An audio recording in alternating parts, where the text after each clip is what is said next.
So it's very good to be here. 2 years ago, I didn't even know about YWAM, let alone pronounce the name YWAM. And eventually, when I did get to YWAM, I was one of those reluctant crossroaders. And I just want to transfer in for a few minutes by sharing that. As Lauren mentioned, my family were missionaries in North Africa. And my brothers took a very, very great interest in what happened with me. And when they realized I was going on my sabbatical 2 years ago, they said, Raye, it's very important. Go to a YWAM Crossroads. Well, there was just no way I was going to spend 3 months of my 15 months in YWAM. And I nodded, I said yes, I said no, but I promptly continued on my way, which was to plan incredible travels all over Europe and Eastern Europe to do my research and my writing. And this was end of November, and I was in Prague driving, and I heard a voice saying to me, Raye, you have 15 months. Can you not give me 3 months? And I was very disturbed, really disturbed. I continued to drive, and that same voice, Raye, you have 15 months. Can you not give me 3 months? And I started to argue with the Lord. And I thought, well, not here, not now, not in my sabbatical years. 6 years I waited for my sabbatical. And as I continued to drive, I recognized I began to lose my way, and I was not following myself properly on the map. So I pulled over, and I decided I would pray. But really, I got into an argument with the Lord, saying, this is really not what I want. I mean, later on, not now. But then a calmness took over me, and I knew I needed to change my plans and go to Crossroads. And when I looked up, the most incredible thing for me occurred. I noticed I had parked right next to a travel agent. Now, that is quite unique in Prague, to park right next to a travel agent. And I walked in, end of November, I think it was, or beginning December. I had not sent any applications for January. And I asked them, do you know of any plane flights from Montreal to Hawaii? And they didn't even understand what I was saying. What was I inquiring in Prague about Montreal and Hawaii? Eventually, I did get a non-refundable ticket to Hawaii. I guess I was trying to make sure I would get to Hawaii. Well, I got there 1 week late, and I lost my non-refundable ticket. So that was one interesting thing. And the week I arrived, 1 week late, I remember Paul Hawkins was speaking. I never heard anyone talk so fast in my entire life, and anyone say so many stories. It was a rich week, but I was struggling as to what I was doing there. And even the mode of worshiping was very different for me. And I just didn't know what to do with my hands, and I stuck them in my pocket. And I said, I don't know if I'm going to last these 12 weeks. Great people, but have I made the right decision? That week went by, and the second week when I was there, Monday morning, Dan Sneed walked in. I didn't know who Dan Sneed was. And he walked in, and 20 minutes after he started, he said, I have to stop because the Lord is speaking to me. And I thought, this is incredible. What's going on? You know, and I'm looking around. Maybe I'll see the Lord walking. What's going on? And he stopped, and he paused. And if you know Dan Sneed, we were a class of 107. Roberta Rossi was in the class there. It's great to see you there. And he swept his gaze from right, slowly going along to left. And I tend to sit right at the back so I can get out very quickly. I wear dark glasses as I have a very sensitive left eye. And I'm sitting right next to the wall near the door. And as his gaze swept, he pointed at me and he said, "You with the dark glasses and dark hair." And I thought, oh, there's somebody behind me. But I didn't really want to look because it would seem like I wasn't sure. So I just sat there, and then he said, "You really don't want to be here." And I trembled. How did this man know that? He said, "You are here reluctantly, and God dragged you here. You had a choice, but he dragged you here." And then he proceeded to tell me that I would have a Damascus Road experience, which I did. And it was during that experience at Crossroads, I felt like the little boy who really laid out his fish and bread and said, "Here am I, just use me." And this is when it really struck me that I run a lot of training programs and do a lot of wonderful things in the secular world. But how come I have not shared my talents with my people? And so I thank you for giving me the privilege of being here. Okay, I will be sharing a little bit with you about small groups. And I just want to let you know that the focus of what I would be sharing with you is in relation to the 4 days you will be having in a few days' time. So that is my context. The focus is trying to give you a framework that will help maximize the contributions of each one of you in the team, so that the potentials and the quality that goes on in the teams are at its best. So this is where my focus and what my framework will be. As I sat with you the past few days, and so valuable that I came earlier, I don't know if I could have stood up here today without having experienced some of what you experienced a few days ago.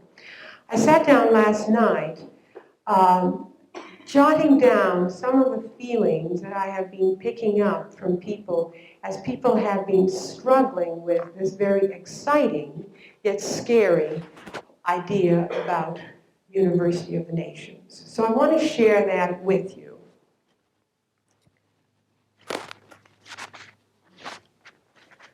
Here's what I put down. And I'm listing them because I hunch that a lot of you right now are experiencing some of these feelings. And there's no question in my mind that when you enter into the 4 days and work with your faculty, that you will be experiencing these feelings. And when I say you will be experiencing, really try to get in touch with yourself, not with your neighbor on your right and say, aha, that's what he's going to be feeling, and aha, that's what she's going to be feeling. Just try to get in touch with yourself right here. Some of you will be experiencing a whole lot of anticipation, confusion, excitement, anxiety, hope, feelings of being very overwhelmed, doubt, hesitation, discomfort, feelings of inadequacy, indeed, some anger, fatigue, helplessness, fear, perhaps, frustration, tension. And I believe as the days will go on, and as you start working through some issues, there will be some feelings of satisfaction and warmth, affection, a whole lot of trust, fulfillment, and enjoyment. But that part does not come before the first part.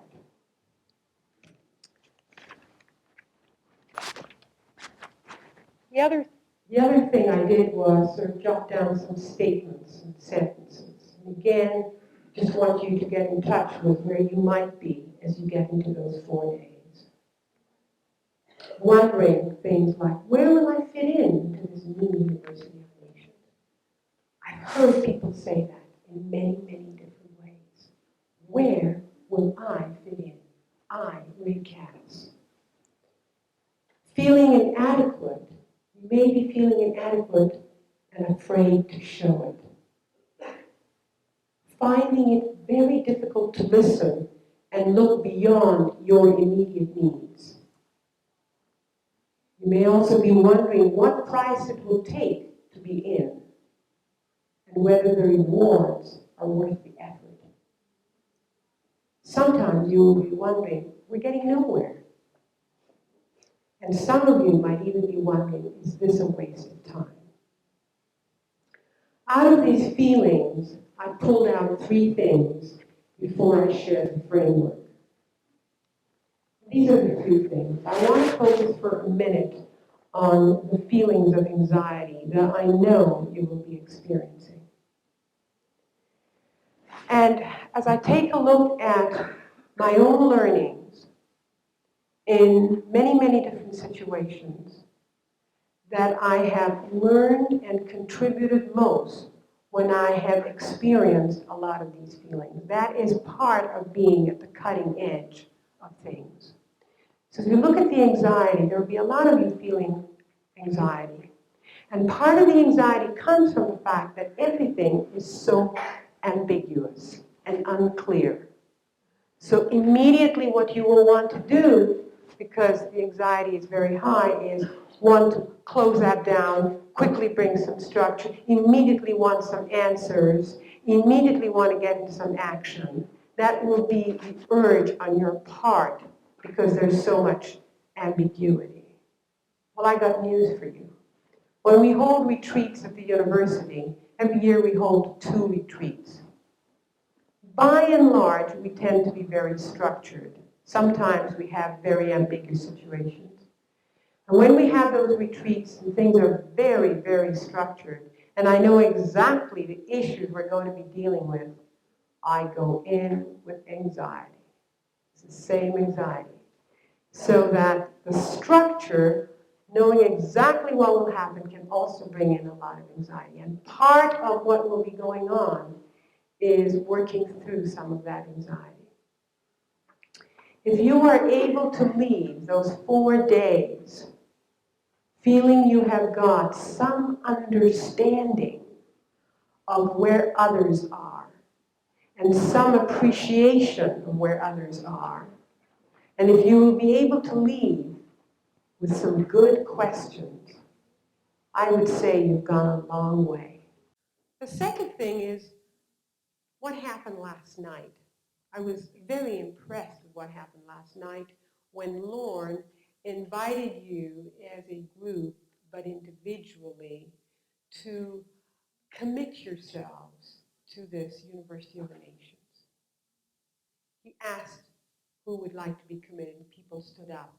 And then there was a call to lay down your rod. And I'm very much aware that in my life there have been many times when the Lord has asked me to lay down my rod, and I have not done it. And I have paid for the consequences of it. So I was very impressed as I saw what was happening. As I began to think of the next 4 days, or the 4 days you'll be away, I'm very much aware that I need to make some statements about laying down the rod.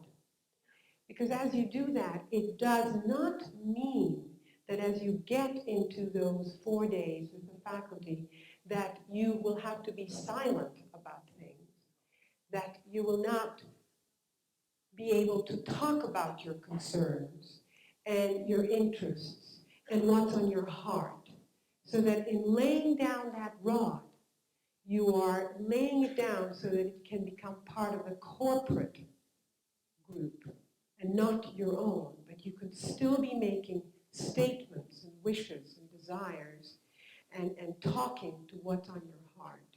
So I would really urge you not to be silent then, but to talk.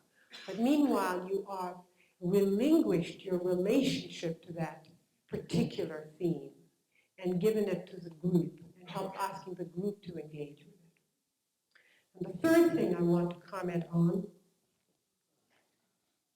as I disrupt everything,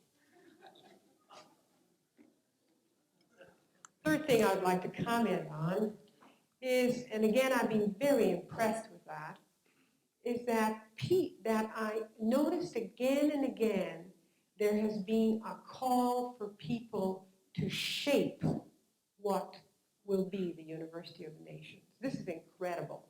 I mean, really incredible. And I think many of you are feeling it's so incredible that it can't be really me as being asked to do some shaping of it.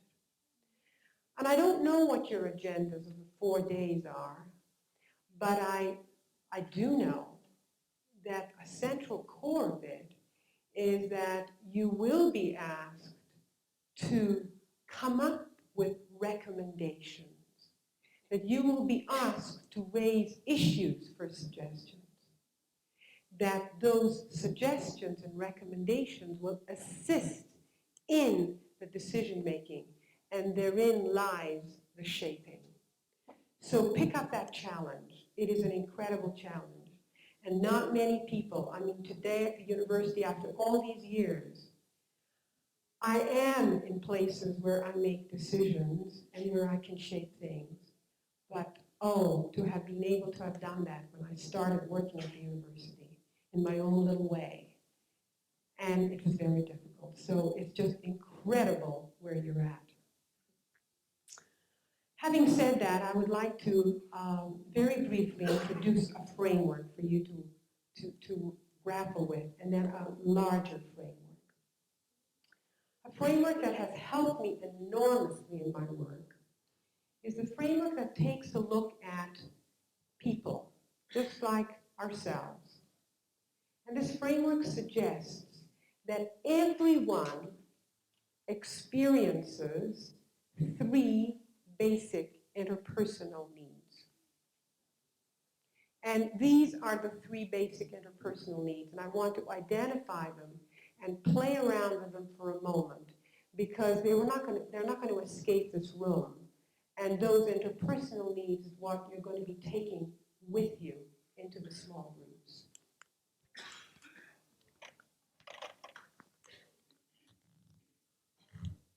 One interpersonal need is what I call inclusion.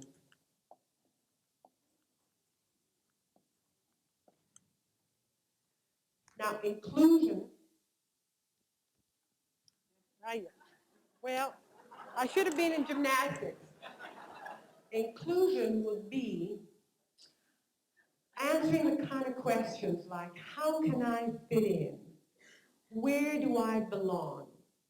Do I have a place in what is going on? For example, when I came and I flew in on Wednesday evening, I had inclusion needs. I was saying to myself, I am not a YWAMer. I love YWAM, and I have grown through YWAM, and I hope I can continue to contribute. But where will I fit in? And the questions again arise. How much do I initiate? Do I go up to someone and talk? Do I make the contact? Or no, I'm the guest. I'm going to wait for people to come to me. Those issues of how much do I want to be included? Who's going to include me? How much do I express? How much do I want? Very often what happens is what we want is not what we express. And therein lies a lot of issues, because when there's a very big gap between what we want and what we express, it's very difficult for people to work with us and very difficult to have our needs met. So inclusion would be one thing. We all experience inclusion needs all over the world, every time. When you're going on your outreach, when people are going to other countries, the question, how do I include myself? What bridging do I need to do? And there's language, there's clothes, and all kinds of things. The next thing is a trickier one, and maybe a bit problematic here. So I just want to name it and honor it. And that is the interpersonal need of control.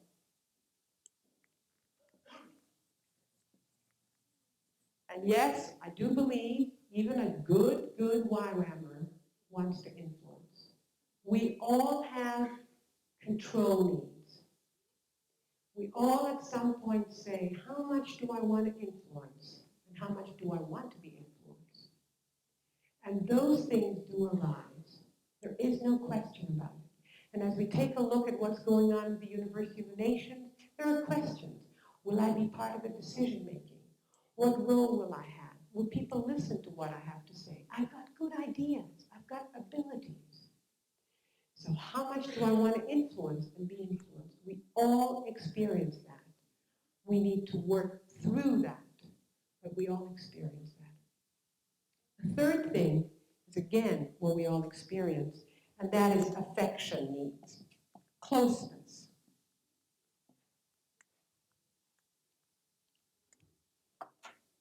The need to get closer to people, the need to be able to share, the need to be able to say, I don't know what's going on, I'm feeling anxious. The need to be able to confront, that comes from closeness, by the way. Confrontation at distance is not very helpful. So these are the three basic interpersonal needs that I believe, as YWAMers, you're experiencing, because everybody experiences that. But we take a look at that. Those three interpersonal needs are there, and we have worked some of that through in our lives, but we still carry a lot of that. As we sort of take a look at that, a group is made up of different people, and if people experience interpersonal needs, the group experiences those needs too. What I want to say is this, that as the group gets together, one of the first things the group will be experiencing will be inclusion. Who's in the room? Introductions, talking a little bit about the history, the perspectives, how will I fit in? And then will come the questions around how are we making decisions and some of the tougher questions. So the group will be experiencing those needs and just recognize that that's a development process. Now, having said that, I want to introduce a larger frame to you, but bearing in mind those three basic interpersonal needs.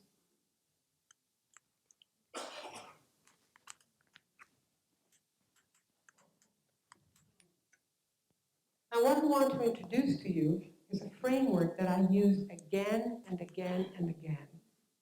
And that is a framework for looking at the roles in groups. And basically, there are three categories of roles in groups. And one of the categories I want to work with for a moment is what I call the task category.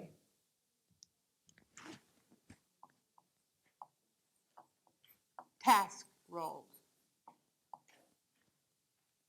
Now, a task role would be any role that contributes to getting the job done.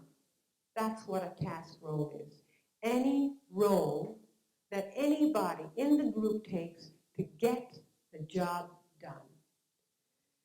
And essentially, I've broken them down into 6 task roles.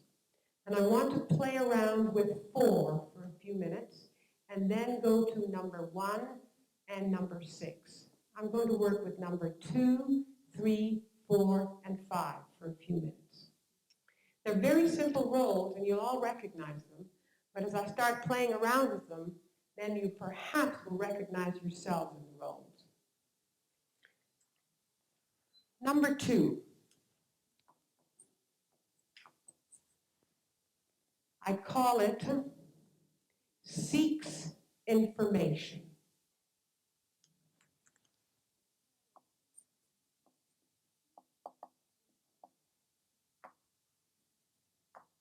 Now, we're all familiar with that, seeks information. Somebody who says, please tell me, why are we doing this? Please give me information about such and such. It's a very common role, seeking information. I found here a lot of people are seeking information, asking questions, but around information, seeking information. Now there's a slightly other role, number 3 here, and I call it gives information. It's quite different from seeking. Gives information. Now, the person who gives information holds a lot of power in a way because they have information that the other person wants to have, to give information. In fact, I have seen groups get stuck in their decision-making and problem-solving when they need information and they don't have the information. And sometimes we've had to convene task groups, recognizing we need to go and get the information to come back and continue to work. So the role of giving information, the person who has information. Are you with me? Number 4, seeks opinions. Now, I want to make sure you are clear on the difference. An opinion is not information. Here you are sharing a view, seeking information, asking people, what do you think of? What if? Tell me a little bit more about such and such and your views on such and such. Seeking information. By the way, not many of us seek information. Opinions. Not many of us. What we do and love to do is give opinions. We love doing that. Give opinions. And sometimes we give opinions when opinion hasn't even been asked. Have you ever been in a group where people give opinions and give opinions, and then there's a silence and more opinions come on, and people have not asked for those opinions? Have you also been in a situation when there's been giving information, people haven't asked for it? Now, take a look at this. Can you imagine a situation, and I have many times, in which there are people seeking information and seeking opinions, and no one is giving it? Have you ever been in that situation? Anyone? Was it frustrating? Difficult, painful. You're wondering what you're doing there. Waste of time. Why am I at the meeting? Then have you been at meetings where people give information and give opinions and they haven't been asked that also? So watch for that dynamic. And as you are watching for that dynamic, try to ask yourself, do you see yourself in that role? As you sit there, don't try to sort of say, I think so-and-so does that a lot. That's great. Ask yourself, do you do that a lot? Can you immediately recognize, oh boy, that's exactly what I do, and I always do it. In other words, whenever you open your mouth, somebody knows, oh yeah, Peter's going to start asking information. We know Peter's going to do that. So these are very interesting dynamics. Seeks information, gives information, seeks opinions, gives opinions. Now, a group will get stuck and not get very far if that's the only type of role you have. And the other two roles are very key roles and are often not seen or experienced. And that's why groups get stuck. One of the reasons why they're not very common, not many people know how to use it, and therefore there's very little modeling, so we haven't learned how to use that. Let me give you what's number 6. Testing feasibility. Testing feasibility. Now, testing feasibility means someone who has the guts at some point to say, I'm not really sure, just hold it. Is this practical, what we're suggesting? We're suggesting all these things we're going to do, but do we have the manpower? Or we don't have the space, or whatever. Just checking as to whether this thing can really go off or not. Now, one of the difficulties with testing feasibility, and I would hunch it would be a hard one right here in this room, because there's an element of confrontation involved in testing feasibility. There's laughter over there, so I'm hunching there's something happening there. You're innocent, Lauren, completely innocent. I have learned to know that when somebody looks so innocent, they're very guilty. Well, well, well. I'm not saying anything more. That's my role. Now, I wonder whether he's saying, and no one else can do that. I don't know. That's your role. And it's so needed. It is so needed. Now, there's confrontation involved in testing feasibility. And as good YWAMers, we don't confront. We're all nice. But it's okay to confront. When I talk about confront, it's how you do it. And let me just pause for a moment. Do you realize that in communication, and in some ways it's a bit disheartening because I'm in the teaching business, that only 7% of the words that I am saying is remembered. 7%. I mean, this is really discouraging. 38% of the tone of my voice is remembered. And 55% of my body language.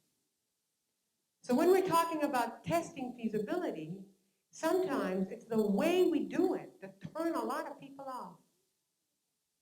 But it's also a role that is a risk-taking. You can fall flat on your face by testing feasibility. Say it at the wrong time, someone say, well, why did Ray say that? So it's a risk-taking role, but a very needed one. You can't proceed too far without that.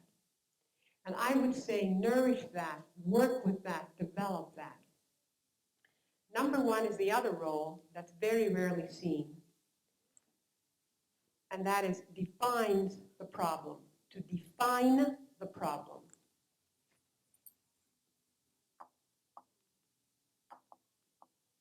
That, by the way, is tough.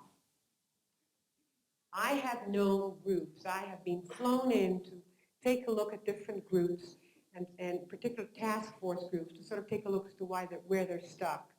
And often what has happened, those groups have been working for weeks and months, if not years, and some of them have not quite defined what issue they're actually wrestling with. Defining the problem. And it's so easy to be working at one thing, whereas the issue is another thing. And there are many levels of defining the problem. One would be like, what's going on right here? That's defining the problem. Like, how come each time we're trying to do something, we're getting stuck? Maybe we've forgotten to listen to the Lord. Or it may be another thing in relation to an overall goal, defining the problem. Very few of us know how to do it because there are very few role models. So these are the task roles. Often what happens when groups like yourselves are going to go into your 4 days, you want to go task, task, task, task. And the thought is that if we focus on that, we're going to get our task done. No. You'll get some of the task done. The quality, I know, will be quite poor. And I also know that's not what you're aiming for. You're aiming for quality. To get the quality that you need, along with what the Lord is telling you, you need to develop another 5 sets of roles here. And this set of roles is what I call maintenance roles.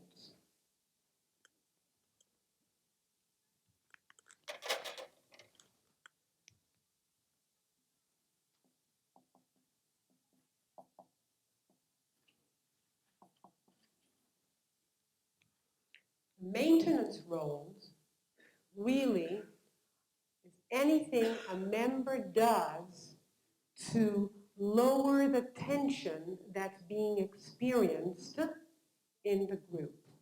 In other words, a role that attends to the relationship, not just the content. Very, very important. By the way, these roles that I'm going to identify for you have been called the roles that's a waste of time. Let's not waste time on this. Let's get to there. And believe me, if you try just to get to there, that's really how you'll waste your time. Number one, in terms of maintenance. Are you with me on the first part? Number one, coordinating.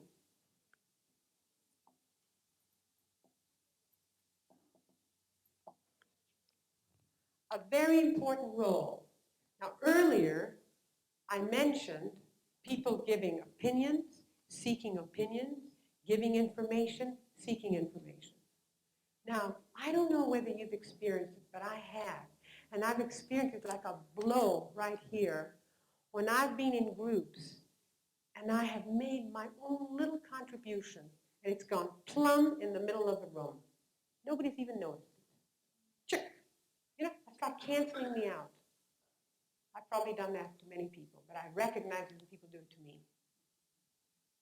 Now, the role of coordinating is very key, where someone starts to pull that together, saying, Jim, you said this, John, you said that, yet Sarah, you were bringing in a different part to this.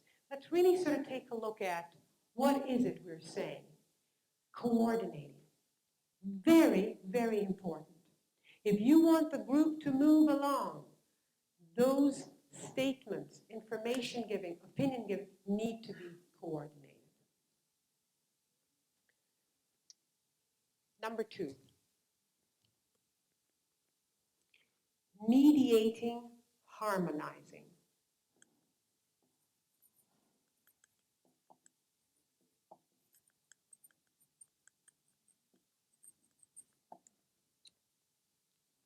This is a very exciting role, particularly for this group.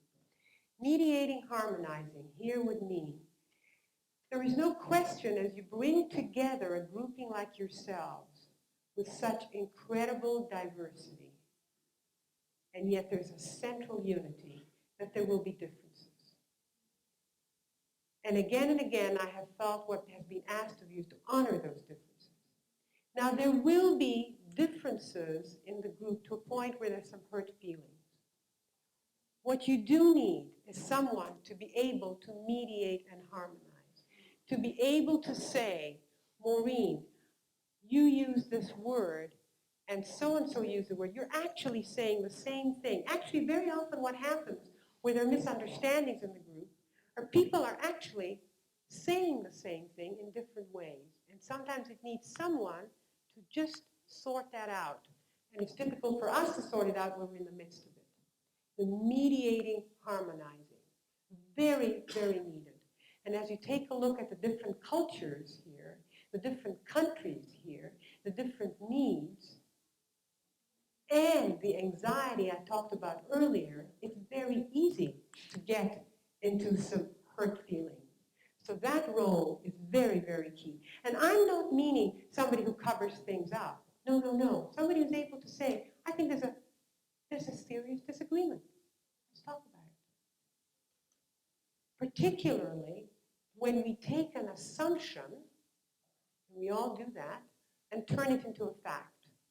That's, by the way, a source of a lot of difficulty, where we hear things and we quickly translate that into a fact, and then we go for it, and then we discover further down the line it wasn't so. Mediating, harmonizing. The third one is orienting, facilitating. Orienting, facilitating.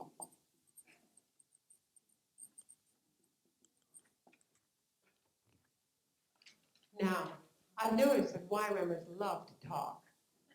You just love to talk. And sometimes you go off topic. No question, right? Now, The orienting, facilitating role is the person who's able to say, hey, you guys, we were on this track, we're supposed to be talking about this, and now we're talking about something else. We need people to be able to get us back on target. We need people to say, hey, we had a procedure here. It's okay, we're doing it something else, somewhere, we're doing something else. Have we decided that's the way we're going to go? The orienting, facilitating. Very needed. I have experience, and I'm sure you have, where you've been in meetings and it's gone off topic and so goes on and on and on and on and on. You know, the thing is, everybody knows it. Sometimes even the person doing it. Right? So in not naming it, it's not that it's going to just suddenly nobody knows about it. If you can name it, you can actually move with it and actually lower that tension, because there are a whole lot of feelings that begin to mount and people start talking about wasting time. Again, the orienting, facilitating, there's an element of confrontation there, you know, batty, maybe somebody saying, we shouldn't be talking about this. Number 4, so key, and we forget this one, supporting and encouraging.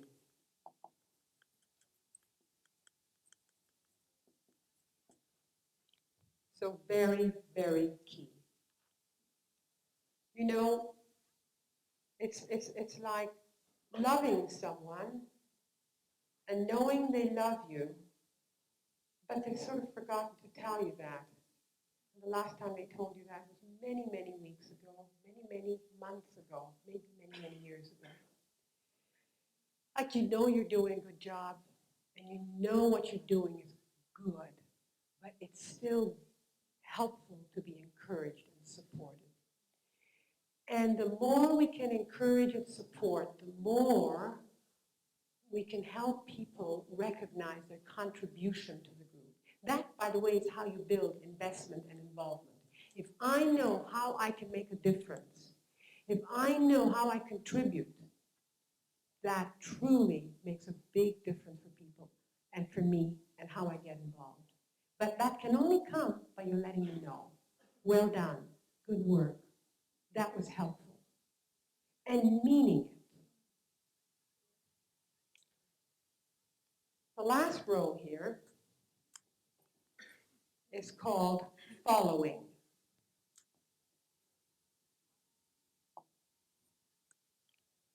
You know, talking about North Americans, we do that very badly, following. What am I meaning by following? Here, we're not necessarily talking about somebody speaking and having to say things. We're talking here in terms of following true participation. You know, at the university, we have constant controversies as to what is participation. You know, we have an element of the grades that we give for participation, and then there are these enormous discussions. What is participating? And as we examine things closely, often I hear students say, the person who's talking is participating. You may be talking, but not saying much. You may be silent and really there and participating. And it's important to understand those differences and understand those very differences within cultures and between cultures. There are also certain cultures that find it a little harder to jump in. Then we've got to make the space. But let's not start assuming that those who talk are necessarily contributing or participating. And watch for that fine difference. This is what we call maintenance roles. And if you can have a balance between task and maintenance, that is how you build quality.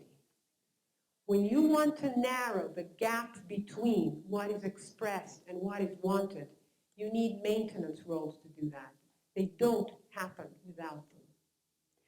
When you want the resources of people to be used and the abilities, it comes through the maintenance roles. Now, I want to add a third category that most people don't want to think about, but very important.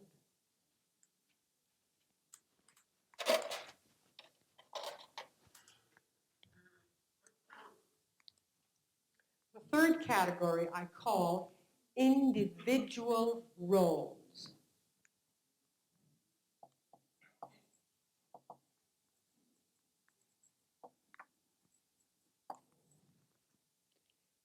Individual roles are things we don't want to think about very much. And if there are any doctors here, looking at it from a medical perspective, what the individual roles represent is the fever in the system, is the disease, is the illness. When things are not going well for me, when my needs are not being met, when I'm not being recognized for what it is I'm doing, then certain roles begin to appear. We may want to wish them away, but I think before we wish them away, we need to ask ourselves, why are they there? Because that's a message to us. It's a thermometer. Something is not going too well when that happens. Number one, blocking. Blocking. Now, I'm not talking about someone who wants to stop something and we want to look at it and there's a discussion, there may be an argument. That's not what I mean by blocking. Blocking would be someone who really moves in such a way that starts resisting things beyond reason and is constantly up there blocking something. Now, yes, it would be great if that person didn't block, but the more important question to ask is, why is that happening? Why is the person blocking? And very often, it's because something has not been spoken to. That person may have some very good reasons to be blocking, but may not be able to identify what it is that has stopped them from being able to participate. So there's this whole area of blocking. Number two, what I call out of field. Out of field.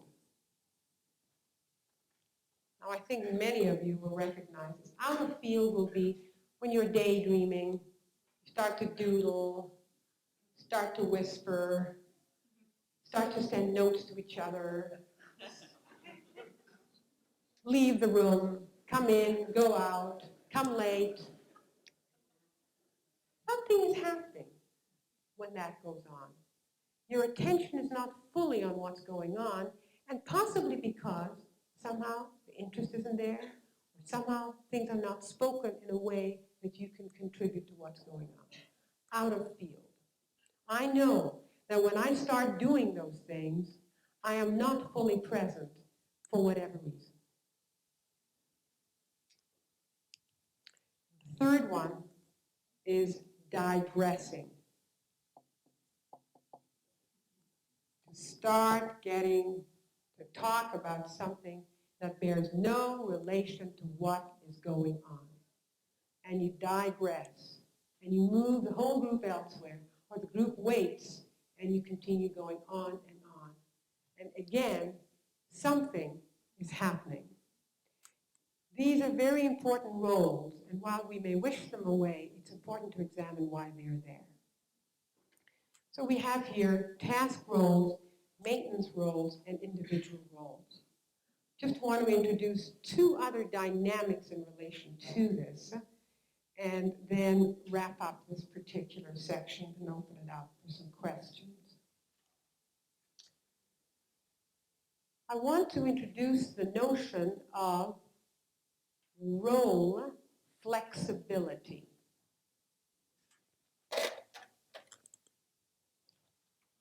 Role flexibility.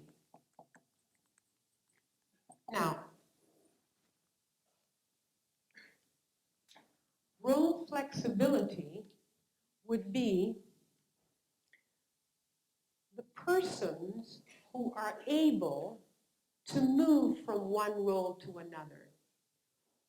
For example, where you can say, oh yes, Graham works in a task area, does a lot of seeking opinions, giving opinions, but he also does coordinating, and he also does supporting and encouraging.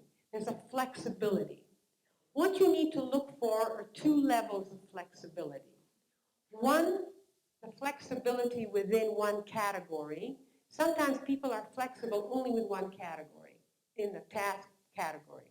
Others are flexible only in the maintenance category. Still others are not very flexible and they only stick to one or two roles. And the more flexibility there is within one person, the greater the impact that person can have on the group. And the group begins to develop very richly. That role flexibility. And one of the things I want to encourage you to do is to say to yourselves, okay, which roles do I tend to do? You know, by now you've probably said, aha, this one, no, not that one, but this one. You can identify the ones you do and do them very well, and then identify differently the ones you don't do so well. That's where you can build in some flexibility. Now, let me just give you a dynamic here, and I want to introduce you to a second concept, and that is role distribution.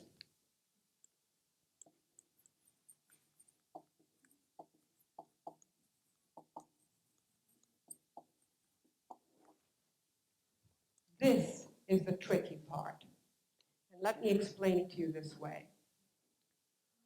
For a group to function and move with decisions and have quality in their work, they need all 11 roles. You need the 11 roles. And if you're in the group, leading the group, or if you're a participant in the group or a member in the group, you can look around, you can say, yeah, all those roles are being used in this group. But it's possible that it's done by one member or two members. Two people have all the positions. Do the seeking opinion, giving opinion, coordinating, mediating, harmonizing. In other words, the other 8 or 10 people are not given the opportunity to contribute. So while it is good to see whether all the roles are there, it's also good to see whether 1 or 2 people hug that position and you don't have a chance for others to develop that position. So it's very important to look at the spread in the distribution.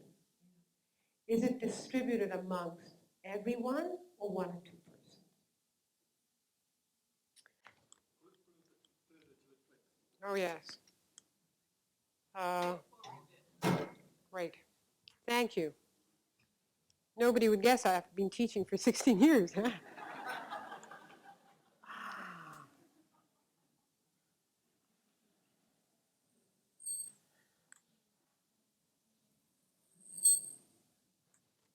This line here represents the development of the group, the bottom line. I'm putting the word here early. Here I have here middle. And at the end here I have here mature. Whatever that means. Over here, I'm going to track for you those 3 sets of roles, the task, the maintenance, and the individual. But so we understand their level, I'm going to put here high, medium, and low.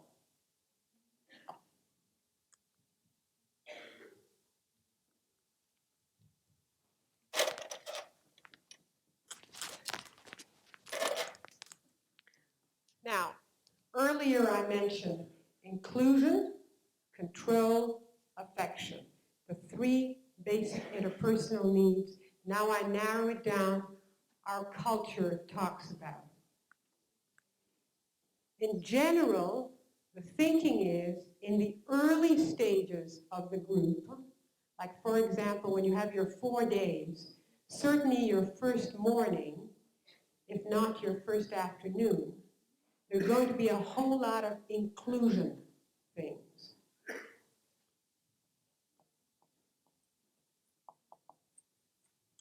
And as day 2 rolls by, certainly day 2 in the evening, and very, very much day 3, it's going to be hot inside and hot outside. And this is where control areas begin to surface. People start saying, this is not working. You know, how come we're not doing such and such? And some challenging comments may begin to be made. And this is seen as the middle, the area around the middle area of the group. You see, you can talk about the development in terms of even if it's 3 days, 4 days, what that development is like, or versus over a number of weeks. I'm just talking about the 4 days. Here is what we would put down affection. Few groups reach that stage. Often groups end, unfortunately, here. I want to talk about that for a moment.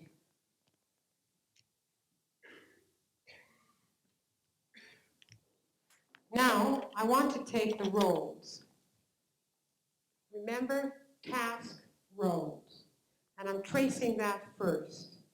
In the initial stages, Thursday morning, Thursday afternoon, you are likely to see high tasks.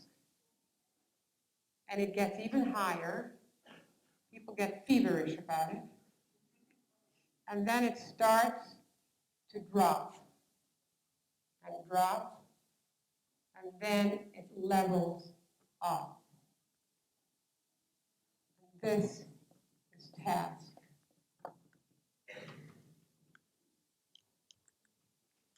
I'm going to trace for you maintenance.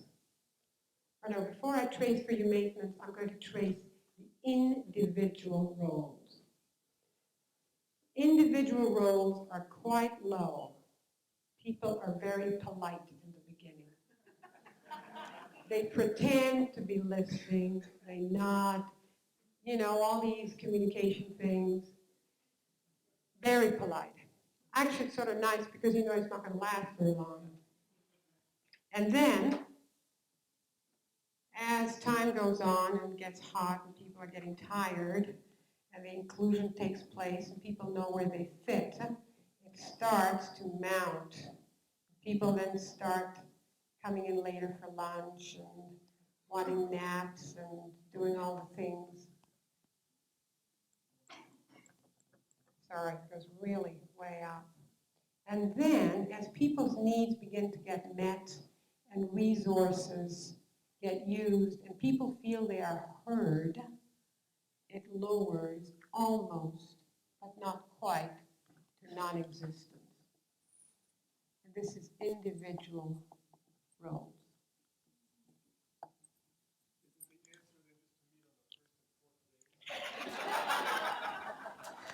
Well, Tom, as I mentioned earlier, the painful part is where the learning takes place. Now we look at the maintenance roles. Would you believe it? The maintenance roles are even lower than the individual roles. No one pays attention to anyone. They're very polite, but nobody, watch in the beginning. How many people build on somebody else's comment? They just make their own comments. How many people remember what a person said 5 minutes ago? They remember what they said, and then nobody made a comment on what they said. So it's even lower. So this is what happens. Down here, very miserable. And it's quite low. And slowly, as people begin to realize they need each other, they can't do without each other, and oh my goodness, a group has to work together, they haven't fully grasped it, it rises and then it levels off. It never reaches quite where the task is. Usually it doesn't. Oh, maintenance.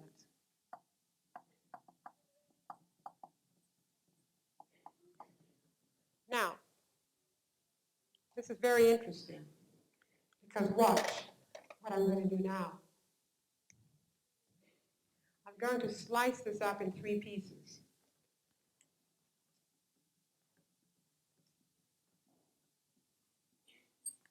One section.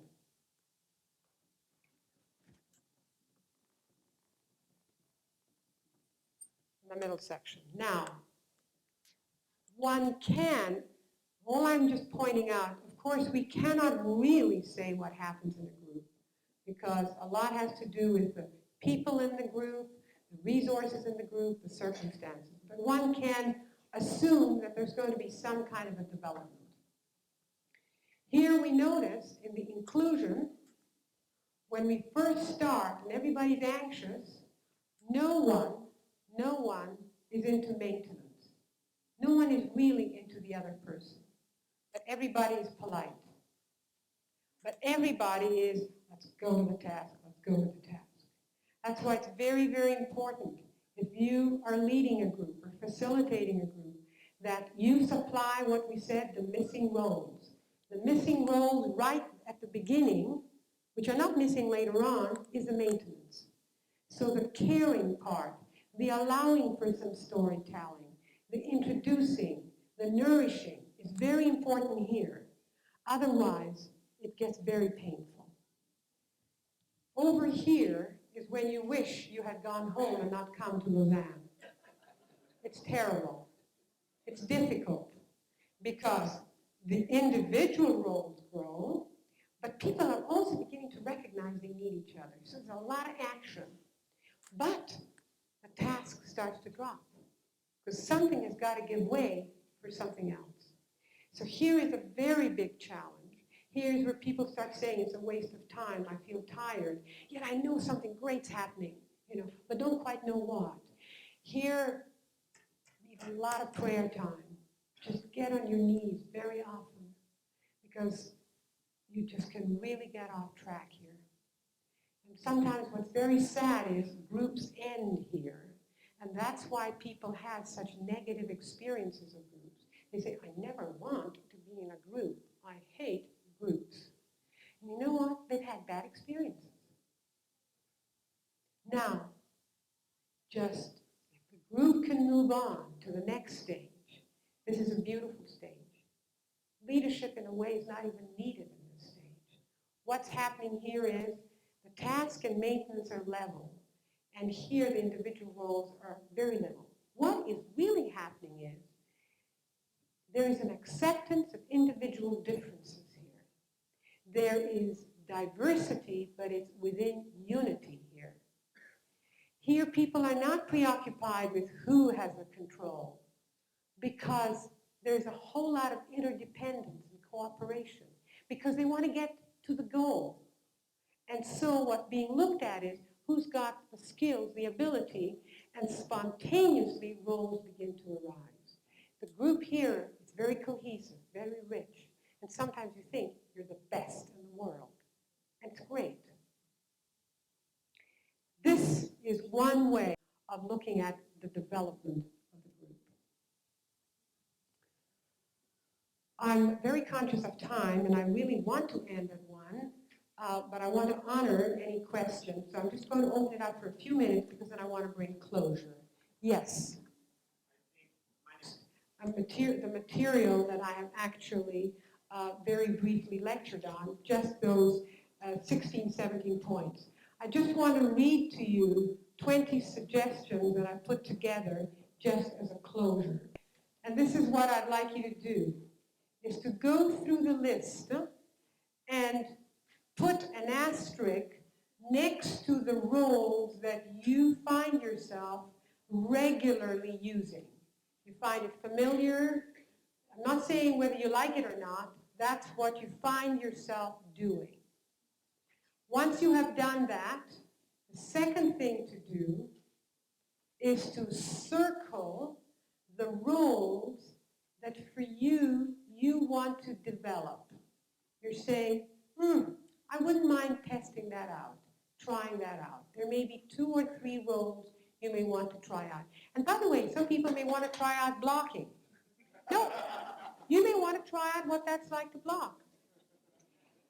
Identify what it is you want to try out. The third thing I'd like you to do is then ask yourself and write it down, what would help you in the group in the 4 days, what situations in the group would help you to get you to test out those roles. You may need to contract with someone or show this paper to someone else and say, I'm going to be trying out the first day such and such roles. Give me feedback. So you need to work out a way of trying out these roles. Now, why I'm saying this is, without any practice, that is if you want to learn those roles, without any practice, it's very difficult to really work on these roles. I am told that a football team practices 20 to 30 hours for a 2.5-hour performance. So it takes time to practice. And those of you who want to test out or try out some of those roles, this is an excellent forum. I want to close, we have 1 minute, just to quickly read 20 suggestions that I have on how to build bridges and not piers. Piers, P-I-E-R-S. Sometimes we think we're building bridges and we discover they're piers. 1, never assume you totally understand the other person. And never assume she or he understands you completely. 2, be an encourager. We really have too little of this. If people know how they can make a difference or how they can contribute, their involvement deepens and changes. This way, resources can be utilized. Acknowledge the value of people's issues and feelings and show appreciation for them. 3, remember, most people have reasons for what they do.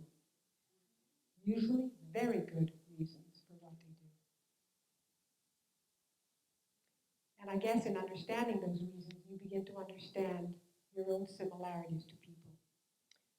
Number 4, be willing to take risks, but also be willing to fail.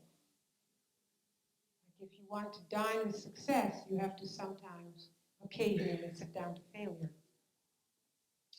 Number 5, regularly take stock of your behavior.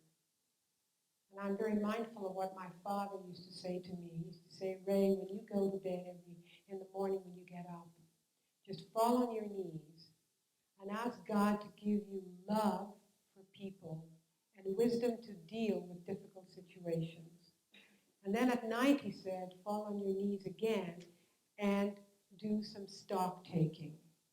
And stock taking means taking a look at your behavior, going over what things could have been done differently.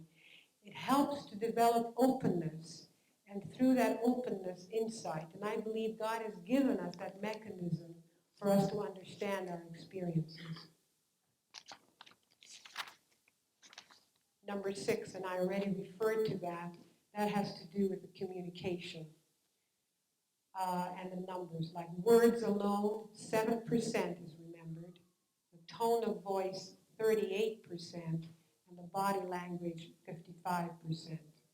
So sharpen your sensitivity quotient. Number 7, avoid using generalities. If you are talking about yourself, say I. Don't talk about we. Say I. Number 8, accent understanding, because understanding draws people out. Understanding means standing under, by the way. Number 9, remember you can never change anyone, only yourself. You may wish people were different, but you can examine what you're doing, not necessarily the other person.